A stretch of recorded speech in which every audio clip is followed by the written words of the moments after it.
अस्सलाम वालेकुम नाज़रीन, मुस्तफ़ा नवाज खोखर ने लियाकत अली चट्ठा के यूटर्न वाले बयान का कच्चा चिट्ठा खोलकर सामने रख दिया और उन्होंने लियाकत अली चट्ठा के बयान में वो गलतियां पकड़ ली जो कोई भी ना पकड़ सका। आइए पहले उनकी गुफ्तगू सुनते हैं, फिर इस पर बात करते हैं। रिजर्व सीटों का क्या बना है? सुन्नी इत्तेहाद काउंसिल की सीटें हैं या नहीं है? ये तहरीक इंसाफ का हक है कि उसको ये सीट्स मिलनी चाहिए। अदालतों ने जो फैसला किया बल्ले का निशान वापस लेने का, उसके ऊपर सबसे बड़ा अदम एतमाद पाकिस्तान के लोगों ने किया।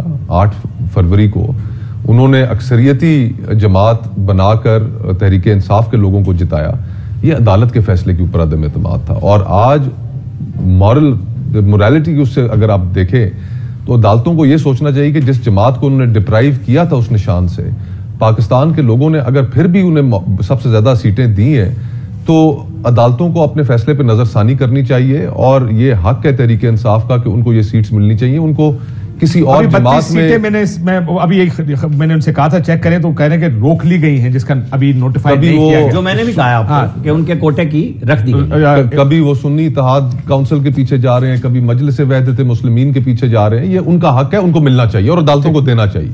बिल्कुल। और जहां तक कमिश्नर साहब की स्टेटमेंट का ताल्लुक है तो उनकी मैंने पूरी स्टेटमेंट देखी। ये तो खैर बतौर वकील मैं आपको बता सकता हूं कि इस स्टेटमेंट के अंदर इतने लकूनाज हैं कि ये जब कोई भी कमीशन आएगा, अच्छा क्रिमिनल लॉयर कानून शहादत की बुनियाद पे इसको उड़ा के रख देगा।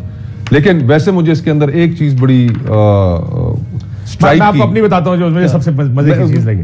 32 साल का करियर, मैं उसी पे आ रहा था। 32 साल का करियर। मुझे उसने कहा चीफ जस्टिस ऑफ नहीं 2 चीजें, चीफ जस्टिस ऑफ पाकिस्तान के खिलाफ बयान दे तो मैं कहा 100 में मैं कहा मजे का खेश चीज की है। और नाले के देखे ना, आपको पता ना जी सेक्रेटरी और ब्यूरोक्रेट्स की पर्क्स एंड प्रिविलेजेस अब मैं इसी नहीं होता ना।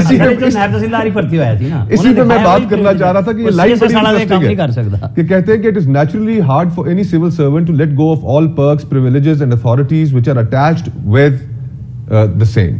यानी कि बड़ा मुश्किल है पर्क्स एंड प्रिविलेजेस किसी भी सिविल सर्वेंट के लिए। 13 मार्च को जारी थी। अब अच्छा, अब इस मुल्क के एक साबका चीफ जस्टिस जो हैं उनको लालच दिया गया कि जी आपको हम ये टेन्योर पोस्टिंग और आपकी उसमें एक्सटेंड करेंगे, वो भी तैयार हो गए। हमारे माजी के अंदर सिविल सर्वेंट्स जिनको इलेक्शन कमीशन के अंदर लगाते रहे वो भी तैयार हो जाते हैं। तो ये जो मामला है ना, सिविल सर्वेंट्स को पोजीशंस ऑफ अथॉरिटी पे रिटायरमेंट के बाद लगाना, ये प्रिंसिपली गलत है। और वैसे और असूली तौर पर इस किसी भी रिटायर्ड सिविल सर्वेंट, लेकिन देखें इंडिया में वही इलेक्शन कमीशन में आते हैं और बेहतरीन रिजल्ट देते हैं। यहाँ पर तो सजा आप किसको लगाएंगे? यहाँ जजेस कितने सजा और जजा का कॉन्सेप्ट है। यहाँ पर आप जो मर्जी कर जाए मौसूफ ने इस स्टेटमेंट के जरिए उन्होंने सारी की सारी जो सिविल सर्विस ऑफ पाकिस्तान है पास्ट एंड प्रेजेंट उसका कच्चा छट्टा खोल के रख दिया। और चट्टा साहब ने अकेला यूं नहीं आके लिख के दे दिया, ये सब एविडेंस रिकॉर्ड कराया उन्होंने। ठीक है, इलेक्शन कमीशन ने जो कमेटी बनाई। हंसना तो साडा हक है ना। नहीं हंसिए, लेकिन मैं भी दस रहा कि यह बयान सिर्फ इंजन ही बन गया कि किसी ने साइन करा ले, उसने आके स्टेटमेंट दी है। नहीं मैं कह रहा ऑडियो वीडियो भी। इस कशीदगी को कम भी करना है और एक रास्ता भी निकालना है। बातचीत के जरिए रास्ता निकलता नहीं है। तैयारी है तहरीक इंसाफ की कि वो टेबल में बैठे, हुकूमत अगर अपना हाथ एक्सटेंड करती है कि आए हमारे साथ बैठे। देखिए, ठीक करने के लिए जो स्टेक होल्डर्स हैं, सबसे पहले मसाइल किसका है? मसला अवाम का मसला है। आपने पहला जो अवाम ने वोट दिया, अगर आप उसी में आप तस्लीम करने के लिए तैयार नहीं तो मसला कैसे ठीक होगा? हाँ बट एक सेकंड, मैं आपसे इत्तेफाक करते हुए मैं आपसे एग्री कर लेता हूं। इन्हीं की बात को आगे कंटिन्यू करते हुए एक साहब ने क्या खूब बात की, उनका dirty elections can not produce clean parliament. अब जाली फॉर्म 47 के साथ आप उस असेंबली के अंदर जाकर हल्फ उठाएंगे जिसके सामने पहले एंटर होते ही बाहर बहुत बड़ा कलमा लिखा हुआ है।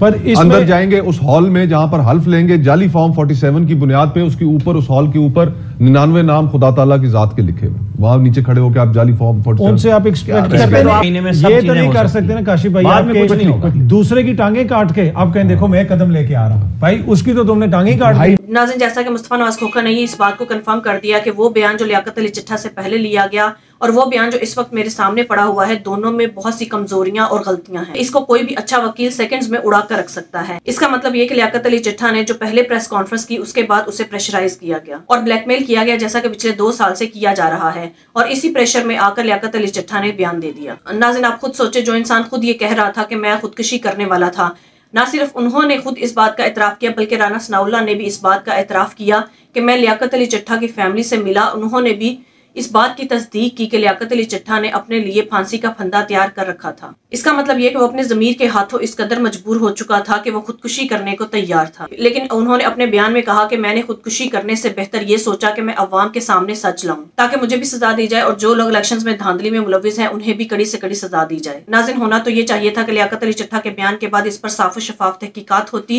लेकिन तहकीकात तो किसने करनी थी, बल्कि उल्टा उसे प्रेशराइज किया गया, ब्लैकमेल किया गया और जबरदस्ती ये बयान दिलवाया गया ताकि पीटीआई की साख को नुकसान पहुंचाया जाए और जो इलेक्शंस में धांधली की गई और अवाम के वोट्स पर डाका डाला गया और पूरे इलेक्शंस पर जो सवालिया निशान है उस बयानिए को कमजोर बनाया जा सके। दूसरी तरफ नाज़रीन, मुस्तफा नवाज खोखर का कहना था कि जो मखसूस नशिस्तें पीटीआई का हक है वो पीटीआई को जरूर मिलनी चाहिए, क्योंकि अवाम पहले ही पीटीआई से उनका इंतखाबी निशान बल्ला छीनने के फैसले को मुस्तरद कर चुकी है, लिहाजा पीटीआई को उनकी मखसूस नशिस्तों का हक जरूर मिलना चाहिए।